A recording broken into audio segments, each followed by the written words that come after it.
Ayan, magandang hapon mga kaninong at lahat po ng mga member ng CFCGI around the world. Ano po? Magandang hapon po sa inyo lahat. At kami po ngayon ay pupunta dito sa isang tao na lumapit sa atin na humihingi po ng kaunting assistant at pupuntahan po natin, tingnan po natin kung ano yung magagawa nating tulong para sa kanila. So ayan, kasama ko po si Pangulo, si Katandem at saka po si Vice. Ano po? So ayan guys, tara punta natin. Magandang hapon po. Tay.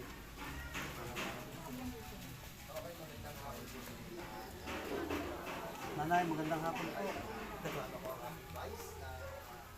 Ano po pangalan niyo, Nay? Marita ka sa Vegas. Hindi na po ginagawa. Hindi po, minsan pinag-atat, matango na lang. Ganun po. Hindi na po siya Kasi po yung nakapag-response. sabi po ng Opo, sabi po ng doktor kasi, pag iganong kayo sa ospital, dialysis din po. ano po yung gamot niya eh. Ano po ba naging sakit? Nagkakalahat po sa kanya kasi po nung una, yung arthritis, nakakapit nito. Pag uminom po ng Planax, na nawawala, nakakalakad siya. Tapos hanggang tumagal po ng tumagal, hindi po namin alam na lahat ng organ na Tinitira may mo. tama na. Kasi yung pong mga antibiotic po kasi pag hindi tama yung pag-inom, ang tatamaan po talaga na yung organ na bato. Yung nga po ano sabi niya po, yung ng kidney, pag niya kinakain na Ilan taon na po sila? ano po, 48, 58. 58 po. Bali 57 lang po ngayon. Ilan taon, gano'n na po siya katagal na Mga sumbo lang po siya nakahiga? Opo. Kayo po ay asawa po kayo. Saan po kayo nagtatrabaho? Wala nga po eh. Kasi Wala rin po ngayon. yung aking anak lang po nagtatrabaho. Sige. Ari po, din po. Tsaka po yung ano ba, sila kasama. Din po, din po. Tapos pag binibigay po ng tulong, Pasok yung po kayo. dinadagdag po namin sa panggastos sa bahay. Ang gastos po. Ayan, ito po yung bahay ni Nanay Cabisuelas. Tulong Sa nila. yung tinutulungan. Malalaman po natin kung ano po yung Bibigay po ng tulong yun. kailangan Bibigay nila. po ng diaper, lahat. Hindi na po nakakanin eh. Pag simula sa buong tubig, tinatapon lang po. Pag-respond. So ayan. Yan po mga kaninong at sa lahat po ng nakakasubaybay po sa atin. Kasama ko po ang team ng CFCGI. Ano po, ito po, kasama ko po sila si Pangulong Elmer, Katandem at saka po si Vice Primo. Kilala ko po. Ito po.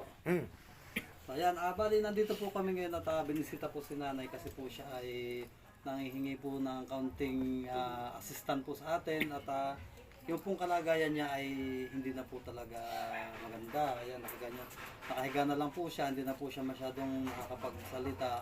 So ang advice po ng doktor sa kanya ay dialysis. So ang problema po bakit po hindi mapadialysis? Kasi nga po lang mga pera. Sa aming doktor, magandara kami lang dito. Ganito po, dito po sa atin sa Kalawan, mayroon na pong dialysis center. Meron nga po sabi ko yung ano nga po dito, census. Sabi ko, ma'am, may paano nga po halimbawa na yung may higit ng palito doon. Opo. So yung kailangan din po kasi niya, nasa suporta, ano, para sa ganun. Liza Vlog. Kasi po pagka minsan po, makapatigil. Tsaka po ito yung ayaw. Ayaw po magpadaya. Ayaw po talaga. O kasi ano yun, Sinabi po niya kailangan lang, continuous tsaka sinabi po talaga. sa amin ng doktor na tatay, hindi pag dialysis yan, talagang dapat yung pag hinapahinto, bali wala yung dialysis. Ay, ano na po ang kumbaga nga yung pagpunta po namin dito ngayon, naga-video po kami, mag-upload po kami kasi nga po ang ano po natin diyan ay baka mamaya yung nakakapanood ay mayroong may tutulong sa atin. Ano po?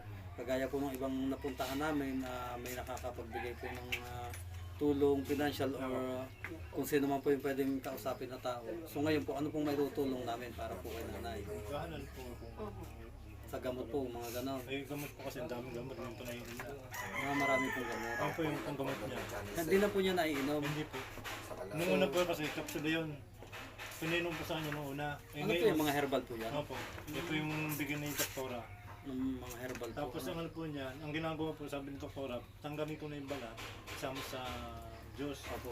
Ngayon pag ano po, nakakainom, nakailang araw po yun. Siguro mga po yung sabi na ni doktor na yung organ niya na pati nga ang bitukan niya, may sugat ng araw po. Pero sa hospital niyo na po na ipa-check up po? Wala nga po, yung private na doktor lang po. Ang napagpuntahan niyo po. So ngayon, titingnan po natin ano magagawa natin para po dito sa kay Nanay kung ito po ay guys, ito po si Nanay Marita Cabisuelas ay 58 years old. Ano po? So meron po siyang iniinda sa kanyang loob ng dito sa parting tiyan na hindi na po niya makayanan at ang isa pong advice po ng doktor ay dialysis daw po ito. Kaya nga lang po, medyo parang hindi niya kakayanin dahil ito nga po yung kanyang kondisyon niya. So yan guys, tingnan natin kung ano magagawa po natin tulong para po kay nanay. Unang-una pong kailangan niya ay syempre yung ito po si tatay, walang trabaho kasi siya po yung nagbabantay dito. Yan po, kung mayroon po tayong mga maitutulong guys sa mga mabubuting loob po dyan na nakakapanood. Sana po mapukaw ang inyong atensyon, ang inyong kalooban para po dito kay Nanay Marita. Ano po? At sa team po ng CFCGI, Kalawan Chapter, nandito po kami at gagawin po namin yung aming makakaya para po makatulong dito kay Nanay. Ano po? Maraming salamat po sa mga mag-share ng video at yung po mga magpa-follow at para na rin po mas masuportahan po natin si Nanay Marita Cabiswelas. Thank you very much po. Pero wag po kayo mag-alala tayo at marami pong nakakapanood sa atin na mabubuting puso at sila po ay talagang gumagawa po sila ng paraan, niagaw nila sa kanilang kahit pa paano yung mga binibigyan na tulong. So yan, napakarami pa rin pong mabubuting tao dito sa atin. Talaga pong nakakatulong sa mga ganitong pagkakataon. So yan po, at asahan po natin na bukas makalawa may magme-message po sa atin para po kay ano po. So yan, kami po muna ay tutuloy na ha. Marami po salamat. At ito po ay dating Maraming salamat po sa inyo.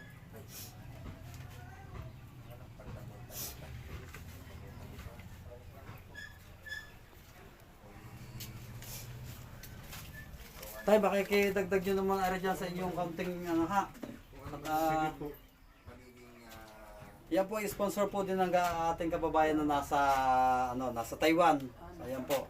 Yan po ay nagpadala po sa akin ng pera nitong isang araw at kahapon. At yan po ay ginagamit naman natin sa mga pinupuntahan natin ayan po. Asahan po ninyo na gagawin po namin ang aming makakaya para po mas makatulong pa kay nanay. So, sa tulong po ng ating mga nakakapanood na nag-share ng video, yan, sana po mas marami mag-share, mag-follow po sa atin at nang mas marami pa po tayong matulungan na kagaya ni nanay at nang mas mapalawak po natin yung ating serbisyo para sa kanila. Ano po? Yan, thank you po. Ano pangalan niyo po? Nelia Rebong po. Nelia Rebong, Tubong Kalawan din po. Opo, dito po kami Ayan po. At yan, kasama ko po ang team ng CFCGI, si Pangulong Elmer at saka po si Vice Primo. Ayan, sila po yung katuwang ko dito sa pagpunta dito ngayon kay Nanay Marita Cabiswelas at asahan niyo po ang aming di ba na mahirap basta walang sakit po. Kaya lang po kahit anong gawin natin Dadating po talaga sa buhay ng tao ng guide. hindi na iwasan. Pero basta po dyan ay mag-iingat po kayo sa mga gamot na iniinom. Unang-una po dapat po ay reseta galing sa doktor. Kasi ang tendency po pag ang iniinom ng pasyente ay mali ng gamot, yan po talaga mangyayari. Kahit na po ang antibiotic. Ang antibiotic po, pag mali ang procedure ng pag-iinom, ang tatamaan po talaga niyan mga kidney natin. Kaya dapat po talaga pag maaga, lalo na po sa antibiotic, mag-iingat po tayo dyan. Kaunti na po din namatay ako. At namanas po ako namanas po itong ako po din na ako sa ospital. Sabi ko po ako'y talagang papalari ng Panginoon. Diyos na ako'y pagalingin. Nanalig po ako sa kanya. Basta po may pananalig. Na gumaling po ako. Ang pagdarasal po kasi ay may kasamang pananalig. Hindi po yung pwede. Tsaka ang pagdadasal po, sasamahan din natin ng pag-iingat sa sarili. Basta po ang importante dyan, Vitamins. vitamins. Ay siya po may vitamins din na. Mga herbal naman po yung iniinom niya. Kaya lang po baka mamaya. Pero wala naman pong masama sa herbal kasi yan po, hindi naman nakaka-overdose yan. Hindi nga po. Opo, wala kasing dosage yan. Kagandahan lang po kasi kung talagang ang pasyente matitingnan po ng doktor, mariresetahan po siya ng tamang gamot para sa kanyang sakit. Hindi po pwedeng basta lang tayo bibili sa butika nung naisipan natin gamot. Kasi minsan po, sa halip na mas makakabuti, nakakasama. Nakakasama nga. Dahil nga po yung tinatamaan ng ano natin. Sa kidney natin. Sa atay, sa mga... Opo. Yan, nangyari po dyan, nangyari po dito kay tita. Ay, nagkakaroon. Opo, komplikasyon na po yan. Kaya yan, yung mga, yan guys, sa mga nakakapanood po nito, kaunting tulong po sa kanya, lalong-lalo na po yung adult diaper. Yun nga po, important Opo. po. Unang-una rin po kasi yung asawa po ni Nanay Marita ay hindi na nga po nakakapagtrabaho. Hindi rin po siya nakakapagtrabaho dahil nga po na siya na yung nag-aalaga. Siya na yung nagbabantay dun sa kanyang asawa at hindi po maganda yung kondisyon ni Wala Nanay. po namang kahalilis siya eh. Opo, hindi po pwedeng hindi babantayan, kasi hindi na nga po nakakatayo, hindi nakakapagsalita halos. Ayan po, kaya kailangan po niyang bantayan.